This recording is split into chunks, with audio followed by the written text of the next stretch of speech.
Hey everyone, welcome back to Sweetbeat TV. I'm your host Sienna Leone, and today we are at the 2022 Vidcon at the Anaheim Convention Center, and I am so excited. We've caught up with one of our favorites. You know her on TikTok, you know her as an actress, musician, you really do it all, but Miss Kosarin. How are you? I'm so good. I'm happy to be here. I'm so happy to see you. You look beautiful as always, but Vidcon, I mean... Do I look freezing? Can you see my goosebumps on the camera?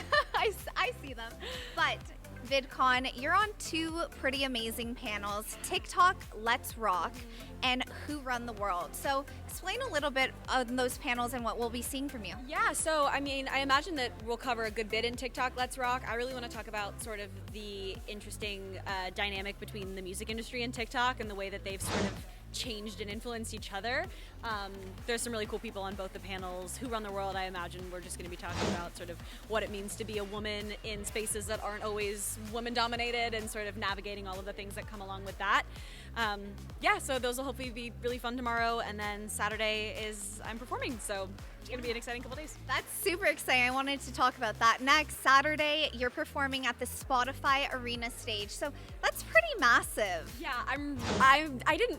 I was already excited about it, and then I was literally in the middle of rehearsal and I got a text from a friend being like, oh my god, did you see this? And I opened it up and it was the announcement that SZA is headlining, and I burst into tears because I love her so much. Her Control was such a huge influence for me, and I was literally listening to the deluxe album the 3 hours leading into going to that rehearsal, and then finding out that she's going to be on stage right after me. And I lost my mind, so I'm so excited. And you'll probably get to be meeting her. Oh, I don't even know. Truthfully, if I see her, I probably will. You know what's funny? When I meet people who I super, super looked up to when I was any amount younger, I don't tend to meet them because I'm just I don't want to act a fool. I don't want to I'll just be like, hi. But maybe I will. It'd be cool to say hi, especially if she catches any of the set. I would love to see that collab. I'm going to be checking your Instagram did they meet already? Did they meet? Yeah. But let's talk your music. Crazy, crazy, crazy. Hurt My Feelings is a new song that... I love that. I leaked 8 seconds on TikTok 2 days ago, and I'm obsessed with the fact that you're asking me about it. That 8 seconds really caught my attention. I was like, this is really, really incredible. So what's the release I there? got you. So, okay. I'm releasing an EP next month, which I'm really excited about. Mood Ring and Parachute and Goodbye and Thank You were the singles off that, so it's all very sweet and heartfelt, and this sort of time capsule of falling in love and these really beautiful things that happened during sort of a really dark, strange time that I wrote it. And so I wrote this whole EP, and then the world opened up again, and I started playing shows live again, and I was like, oh, I forgot what this feels like. I want to make some music that we can jump and scream and dance together with. Right. And so that's what Hurt My Feelings came out of. And I've got 3 or 4 other songs like that right now that I'm trying to put out as soon as the EP is out. So EP next month, and then I'm hoping I can get Hurt My Feelings out next after that. Wow, what a crazy month for you. Yeah, we're going. I literally submitted the EP today, sent off the final artwork and final versions of everything. So yeah, I'm really excited. It's been a long time coming. Congratulations. And I also saw a few days ago you did drop the music video for Goodbye and Thank You. I did, yeah. Oh gosh, that song means so much to me and it makes me cry every time, and now I'm happy. I'm happy that there is a music video out that other people can cry to too now. So let's talk about that music video. What can the viewers be seeing if they haven't checked it out yet? So basically, the song tells the story of growing up through and eventually out of an apartment or a home that sort of watched you grow into an adult. And so in the video, you see me sort of in the current day reminiscing it's moving day as I'm packing up these boxes. I always really wanted to make sure that those first lines of the verse are me sort of sitting, packing, and taking that one last, I'm gonna cry now just talking about it, I cry every time, taking that one last look around your space before you leave. Oh god, it really gets me every single time, it's crazy. Yeah, and then you see flashbacks of me sort of growing up, and they're quick, but it sort of represents the first time cooking dinner with the roommate and coming home too drunk and, crying on the couch getting dumped, and just all of the things that happen that as they're happening feel it's just life, and then all of a sudden you look back and you realize all of these things that made you who you are happened in these four walls. I really do get emotional every No, I mean, I'm getting emotional for you. I'm like, I want to listen to this right now. But when your fans and the viewers at home listen to your EP, what's the biggest thing you want them to take from this? You know, one of the ways that I use music, I mean, I use music in a lot of ways, but one of the ways that I use music is when I am feeling the sort of seedling of an emotion and I want to like feel it all the way so that I can like experience it and let it go. And so I want this project to be something that people can go to when they want to feel any certain way. And I also want it to be a project that like people remember from a certain time period in your life. Like I think a lot of the music that I listened to that had an impact on me, no matter when in the rest of my life I listen to it, it can take me immediately back to wherever I was, whatever my life was like at that time. So Hits that soft spot too. I don't know. I think I just want people to take from it whatever they need or want to take from it. The thing with this project is that you can sort of really listen to the lyrics and follow the story, or you can just kind of turn your brain off and just enjoy and just put it on in the background and just kind of let it be vibes. So yeah, and I want people to listen to it and enjoy it, and then I want to put out hurt my feelings. There you go. Now, I do need to ask, because you are massive on social media. I mean, Instagram, you have 6.2 million, and TikTok, 29.2 million on TikTok. So It's a small country. I mean, wow, holy. Yeah, so the TikTok thing is crazy. That number doesn't feel like a real number.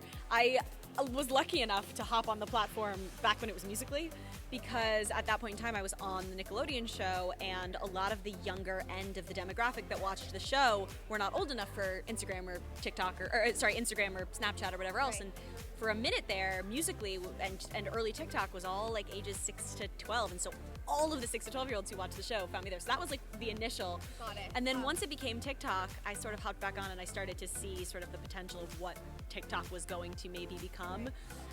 And once I got over the like millennial cringe that we all had of like, I'm not getting on TikTok, I like got on it and I was like, oh, actually this platform is really incredible, and the creator tools are really interesting, and the way it sort of fosters collaboration is really interesting. And so from then on, I was just like, all right, full speed ahead. And then it was the pandemic really that sort of made me go, okay, I wasn't really on set very often. I was auditioning and doing self-tapes at home, but kind of uninspired. And, you know, I was home. And so I was like, what do I do with my time? And I was like, let me see if I can really do the influencer thing, do the creator thing full force. And it became sort of a full-time job in the pandemic, which was cool. I learned a lot. And yeah, it's ended up being great, and it's been a great place to connect with fans for the music. It's now been a really exciting place to connect with like leaking new stuff and seeing how people are responding to the music and everything. So yeah. So that was my next question. I mean, we're seeing a lot more in the music industry. Even labels are pushing their artists to use TikTok and tease and yada, yada, yada. So for you as a artist, how is that? Is it you said it's exciting teasing new stuff, but are you ever nervous? I have to tread carefully here. I have a lot of thoughts. Here's the thing, broadly. I think that TikTok is the best and worst thing that could happen to the music industry. I think that it has created a lot of really incredible opportunities for songs to go mega viral, for artists to find their fan bases out of sort of thin air. Like it has created a lot of really great opportunities, but it has also sort of changed the commodification of music, and it's changed the way that, you know, at this time in the entertainment industry, people want to see something proven before they want to put, you know, time and energy and money into it, which makes sense from a business perspective. You can't really begrudge them that, but it's hard because a lot of what creative development is supporting things before they're in the public eye. So I think that's where the sort of push and pull for me is that like I sometimes find myself wishing that I could do more traditional, you know, rollouts where you really craft this whole story and then you have people's attention span to like slowly relay it, whereas with TikTok you've got to be a little bit more punchy. You've got to kind of ask people for their attention in a different way. But also as a consumer, I enjoy that. I like TikTok, you know what I mean? So I have a lot of feelings about it.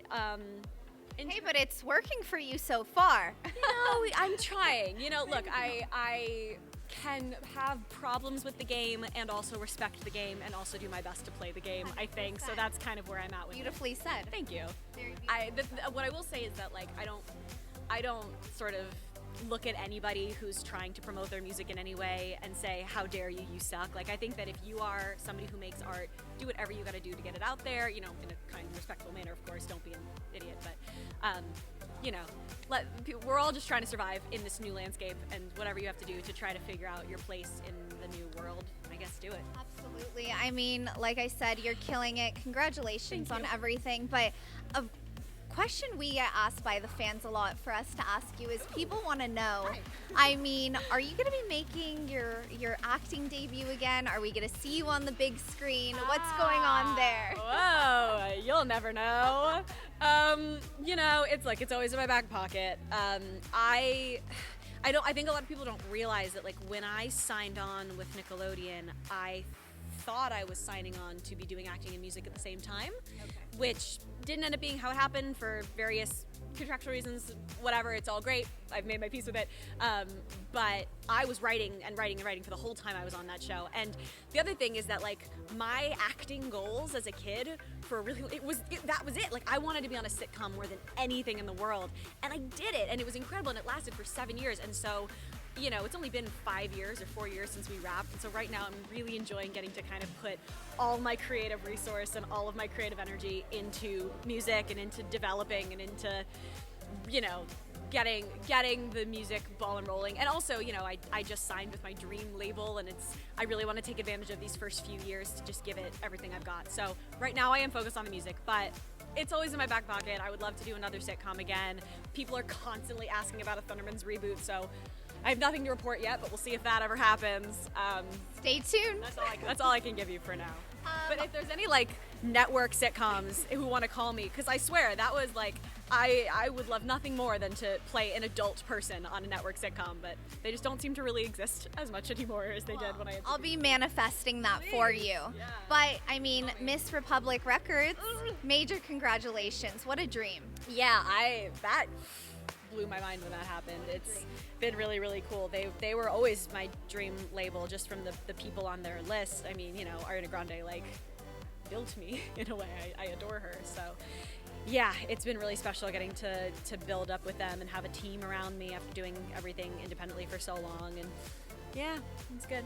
Amazing. 2022 is the year. Kira Kosarin, I guess. There you go. I hope so, man. If I can keep myself together, then yeah. You are doing spinning around. more than fine. We love you here at Sweetie High. We will be looking out for the EP. Congrats on everything. And go kill your performance this weekend. Thank you so much. I hope that you enjoy it. I want to say, like, I have been doing Sweetie High interviews since I was literally 15. Like, it was like one of the first things I ever did. You guys are always so, like, lovely and sweet and supportive, and the fans, you guys always ask such great questions. So, like, thank you. Well, we've loved you then, and we love you now. So thank you so much for your time today, Kira. My pleasure. Nice to meet you.